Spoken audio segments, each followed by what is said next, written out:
এই মুহূর্তে যে খবরের দিকে নজর রাখবো, ভয়াবহ অগ্নিকাণ্ডে পুড়ে ছাই হয়ে গেল দুটি বাড়ি। স্থানীয় সূত্রে জানা যায় রান্নার চুলো থেকে এই আগুন লাগে, দাউ দাউ করে জ্বলতে থাকে এই আগুন। তবে গ্রামবাসীরা দেখতে পেয়ে ছুটে আসে সবাই, কেউ বালতি নিয়ে, কেউ কলসি নিয়ে, কেউ গামলাতে করে পানি দিয়ে জল নিভাবার চেষ্টা করে এবং মোটর থেকে পানি দিয়ে এই আগুন নিয়ন্ত্রণ করা হয়।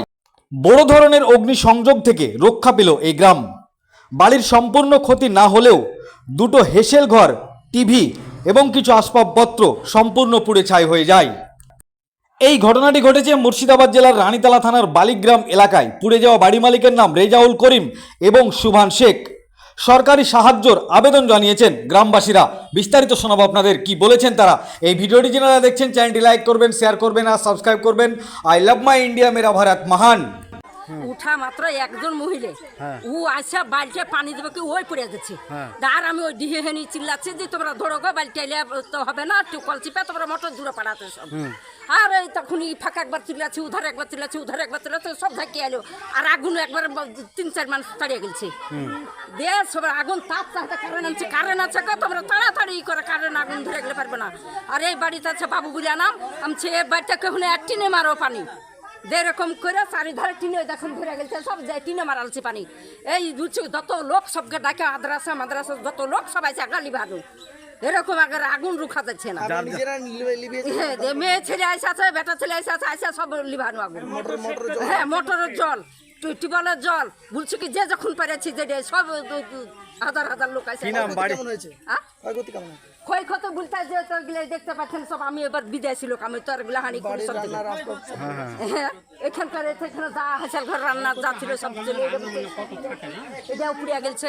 আমি হ্যাঁ কি বলছে এটা আমি জানি না। এখন আমি হ্যাঁ দেখলে সব যার বাড়ি পড়েছে তার নাম কি? তার নাম হলো বাবু। আর নাম কি আছে? ওর নাম সুভান। বাড়িতে ছিলাম না, হাইসাল ঘর থেকে আগুনটা লেগেছে। ঠিক আছে, কেউ ছিল না বাড়িতে। রান্নার চুলো থেকে না? হ্যাঁ, রান্নার চুলো থেকে। পাশে হাইসাল ঘর, ঘর থেকে মানে আগুনটা এই ঘরে এসে আপনার ঘরে এসছে? আমার ঘরে এসছে, এক জায়গায়তে ছিল। ক্ষয়ক্ষতি কি হয়েছে? ক্ষয়ক্ষতি বলতে হাইসাল ঘরটাই হয়েছে, ঘরটা তো এখন আছে, ধরেনি। কি চাইছেন? কি চাইবো, যেটা সরকার ভাত বেশি দিবে। এই যে একের পর এক এভাবে বাড়ি ঘর পুড়ে যাচ্ছে, তাও সরকারের গাফিলতি এটা বলা যায়। সেই জায়গায় দাঁড়িয়ে কি বলবেন? কি আর বলার আছে। আপনার নাম? রেজাউল করিম। কটা বাড়ি পড়েছে? দুটো। আপনার কটা? আমার একটা।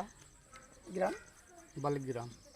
কী করে পড়লো? ওই তো চুলোতে আগুন যে এখন লেগেছে, ওরাও জানে না, এরাও জানে না আগুনটা লেগে গেছে। ওখান থেকে আবার এখানটা বুঝেছে পাশের বাড়ি থেকে আগুন এসেছিল? পাশের বাড়ি মানে আগুনটা কেউ লাগিয়ে দিয়েছিল না? না না, কেউ লাগায়নি, এমনি চুলো থেকে লেগেছে আগুনটা। এক জায়গায় পাশাপাশি তো। মানুষের কোনো ক্ষয়ক্ষতি হয়েছে? মানুষের কোনো ক্ষয়ক্ষতি এখন গবাদি পশু? হ্যাঁ, গবাদি পশু ছিল না, ছিল, ছেড়ে দিয়েছে সব। ভয়ঙ্কর রূপ ধারণ করেছিল দেখে মনে হচ্ছে। হ্যাঁ, আগুনের তো রূপ না, আগুনের উদ্ধার জবর হয়েছিল। ওই যে গাছটা দেখছেন মাথায় জ্বলে গেছিল। ওই দুদিক থেকে মোটরের পানি আর কেউ বালতিতে পানি ছাড়িয়ে যথেষ্ট পাইলে আল্লাহ ওইতেই শান্তি দিলে। রানীতলা থানায় খবর দিয়েছিলেন? রানীতলা খবরকে দিবে, ওই ছিল এখানকার আমার সিভিল ছিল, সে খবর দিয়েছিল? সে খবর দিয়েছেন, ওই বলতে পারবে। আপনার নাম? আমার নাম আব্দুল রহমান। কি চাইছেন? আমি কি চাইবো, এদের প্রতি এখন সরকার ভাবি। কেমন ফ্যামিলি? ফ্যামিলি মোটামুটি দুজনারই অসহায় ফ্যামিলি? হ্যাঁ, সবাই।